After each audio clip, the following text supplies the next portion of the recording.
నేతాజీ నగర్ దోమల నివారణకు చర్యలు జీహెచ్ఎంసీ ఎంటమాల జేసీ సిబ్బంది ద్వారా మందుల పిచికారీ సమస్యలు పరిష్కరించే విధంగా చర్యలు తీసుకుంటున్న అధ్యక్షులు బేరి రామచంద్ర యాదవ్ షేలింగంపల్లి గచ్చిబౌలి డివిజన్ నేతాజీ నగర్ కాలనీలో అధ్యక్షులు బేరి రామచంద్ర యాదవ్ మాట్లాడుతూ వర్షాకాలం వల్ల అక్కడక్కడ చెత్తాచెదారం పేరుకుపోయి మురుగునీరు వల్ల దోమలు చాలా విజృంభిస్తున్నాయి.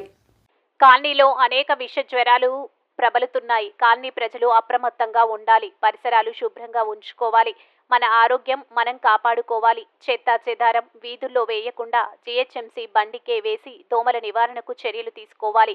సిబ్బంది ద్వారా దోమల నివారణకు చర్యలు చేపట్టిన Netaji Nagar welfare association colony అధ్యక్షులు బేరి రామచందర్ యాదవ్, ఉపాధ్యక్షులు రాయుడు కె నరసింహ యాదవ్ మరియు అసోసియేషన్ సభ్యులు ప్రతి ఒక్కరూ కూడా పరిసరాలు పరిశుభ్రంగా ఉంచుకోవాలని ప్రజల్ని కోరారు. జీహెచ్ఎంసీ సిబ్బంది యాదగిరి. కుండీలలో కానీ డబ్బాలలో కానీ నీళ్ళు నిలబడి దోమలు ప్రబలే ప్రమాదం ఉంది. దోమల వల్ల విషజ్వరాలు వస్తాయి. డెంగ్యూ, మలేరియా విషజ్వరాలు వస్తాయి. కాబట్టి మన కాలనీ ప్రజలు మన పరిసరాలు మనం శుభ్రంగా పెట్టుకొని అప్పుడే మనము ఆరోగ్యంగా ఉంటాం.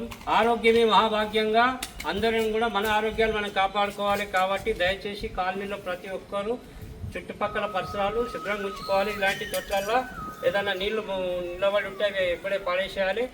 కాలనీలో చెత్త చెదారం ఓపెన్ ఏరియాలో వేయకుండా జీహెచ్ఎంసీ ఆటో వాళ్ళకి చెత్త ఇవ్వాలి. మన పరిసరాలు మనం శుభ్రంగా ఉంచుకోవాలి. మన ఆరోగ్యాలు మనం కాపాడుకోవాలి.